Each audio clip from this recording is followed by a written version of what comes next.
Kalian pernah kepikiran gak sih, kenapa ya di antara ratusan kota di Indonesia, cuma Yogyakarta yang punya gelar daerah istimewa? Sebuah tempat di mana tradisi kesultanan itu hidup berdampingan, bahkan memimpin di tengah negara demokrasi modern. Nah, ayo kita bedah bareng-bareng, apa sih yang bikin Jogja itu benar-benar istimewa? Sugeng Rawuh, Sugeng Pirsani, selamat datang, selamat menyaksikan. Kita mulai perjalanan ini dengan sapaan khas Jogja yang hangat. Karena, yaitu, untuk ngerti Jogja, kita harus merasakannya langsung, bukan cuma sekedar melihat.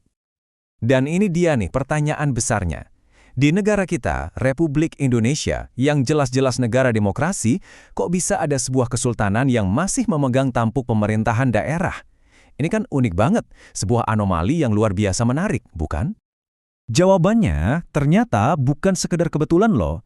Di baliknya ada sebuah kisah epik, cerita tentang pilihan yang sangat berani, pengorbanan yang tulus, dan sebuah kesetiaan yang, nggak tergoyahkan. Semuanya terjalin erat dengan momen-momen kelahiran bangsa kita. Oke, untuk menjawab itu semua, kita harus mundur dulu, jauh ke belakang. Ke sebuah momen krusial banget di awal-awal kemerdekaan kita. Karena disinilah sebuah pilihan kunci dibuat dan pilihan itu mengubah segalanya. Nah, penting banget buat kita paham konteksnya dulu. Jauh sebelum ada nama Indonesia, Yogyakarta yang terdiri dari Kasultanan dan Pakualaman, itu statusnya adalah Zelfbestuurslandskappen atau daerah swapraja. Gampangnya, mereka itu negara berdaulat, punya pemerintahan sendiri, wilayah sendiri, rakyat sendiri. Jadi mereka bukan sekedar daerah biasa. Coba deh kita lihat urutan waktunya ini. Kesultanan Jogja itu udah berdiri kokoh dari tahun 1755. Lalu, Indonesia merdeka tanggal 17 Agustus 1945. Nah, cuma selang 19 hari kemudian, saat Republik ini masih bayi, masih rapuh banget, Sultan Hamengkubuwono IX dan Pakualam VIII mengambil langkah yang luar biasa. Mereka secara sukarela atas kemauan sendiri menyatakan bergabung dengan Republik Indonesia. Dan kalimat inilah kuncinya. Negeri Ngayogyakarta Hadiningrat adalah daerah istimewa dari negara Republik Indonesia. Ini bukan penaklukan ya, ini adalah sebuah integrasi yang penuh kehormatan. Lewat amanat ini, Yogyakarta nggak hilang atau melebur begitu saja, tapi bergabung sebagai daerah istimewa. Status yang mereka deklarasikan sendiri. Keren banget. Tapi, kesetiaan Jogja ini bukan cuma janji di atas kertas loh. Justru, kesetiaan itu diuji habis-habisan. Mari kita masuk ke babak kedua, di mana Jogja membuktikan kesetiaannya dengan darah dan api perjuangan. Coba deh kita bayangin bareng-bareng situasinya waktu itu. Kita baru aja merdeka, tapi ibu kota Jakarta udah nggak aman. Pasukan sekutu dan Nica datang lagi mau merebut kekuasaan. Pemerintahan kita terancam lumpuh dan eksistensi republik yang masih bayi ini benar-benar di ujung tanduk. Nah, di saat negara lagi genting-gentingnya, di saat semua serba nggak pasti, dari tahun 1946 sampai 1949, Jogja maju sebagai pahlawan. Sultan Hamengkubuwono IX menawarkan keraton dan kotanya untuk jadi ibu kota darurat, sebuah tawaran yang bisa dibilang menyelamatkan nyawa republik ini. Lihat bedanya, Jakarta yang tadinya pusat harapan jadi sarang bahaya. Sementara Jogja jadi benteng terakhir. Dari kota inilah pemerintahan pusat dijalankan, strategi militer dirancang, dan semangat revolusi itu terus dikobarkan ke seluruh negeri. Perannya itu benar-benar nyata dan sentral banget. Presiden Soekarno aja ngantornya di Gedung Agung Yogyakarta. Terus Panglima Besar Jenderal Sudirman, pusat komandonya ya di sini. Bahkan peristiwa super strategis kayak Long March Divisi Siliwangi itu diperintahkan dari Yogyakarta. Singkatnya, Jogja itu jadi jantung yang memompa darah perjuangan ke seluruh Nusantara.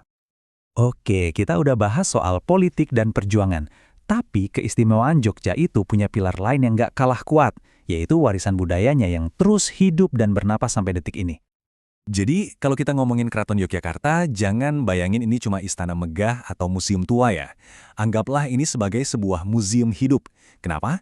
Karena disinilah Sultan dan keluarganya tinggal, dan di saat yang sama, tempat ini jadi pusat di mana tradisi, seni, dan filosofi Jawa terus dipraktikkan dan diwariskan dari generasi ke generasi. Dan ini udah berlangsung lama banget, sejak 1755. Sampai sekarang, upacara-upacara agung kayak Garebek dan Sekaten itu masih jadi magnet yang luar biasa. Pusaka-pusaka keramat yang jadi saksi bisu sejarah bangsa juga tersimpan rapi di dalamnya. Keraton itu benar-benar jadi penjaga apinya kebudayaan Jawa. Oke, sekarang kita coba sambungin semua titiknya. Gimana caranya sejarah panjang dan budaya yang sekaya itu akhirnya membentuk sebuah sistem pemerintahan yang unik banget di zaman modern ini. Nah, disinilah letak pengakuannya. Semua pengorbanan dan peran sejarah itu nggak sia-sia. Negara secara resmi, lewat undang-undang, mengakui keunikan Jogja. Jadi, status istimewa ini bukan sekedar tradisi informal, tapi dikukuhkan oleh hukum sebagai bentuk penghormatan tertinggi. Perbedaan paling utamanya ada di sini nih. Kalau di provinsi lain, kita kan milih gubernur dan wakil gubernur lewat pemilu ya. Nah, di Yogyakarta, beda. Jabatan gubernur itu otomatis diemban oleh sultan yang sedang bertahta, dan wakil gubernurnya oleh adipati Paku Alam yang bertahta. Jadi bukan dipilih, tapi ditetapkan berdasarkan garis suksesi kerajaan.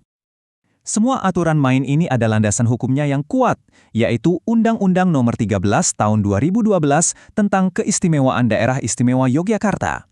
Undang-undang ini intinya adalah pengakuan negara atas sejarah unik Jogja, menjaga peran historis Sultan dan Paku Alam, sekaligus menegaskan posisi mereka dalam struktur negara kita, di mana Gubernur DIY bertanggung jawab langsung kepada Presiden.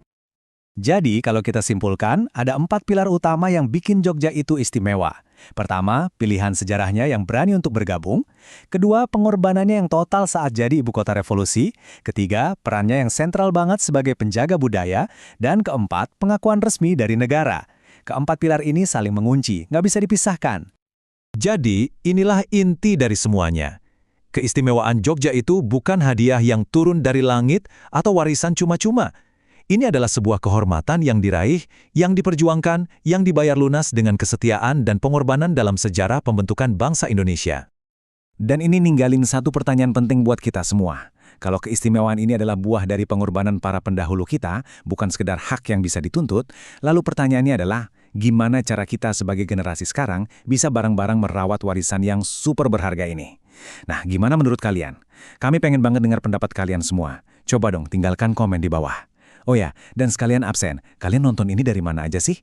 Suka dengan penjelasan kayak gini? Klik tombol like-nya. Kalau kurang srek, dislike juga nggak apa-apa. Kami terima masukannya.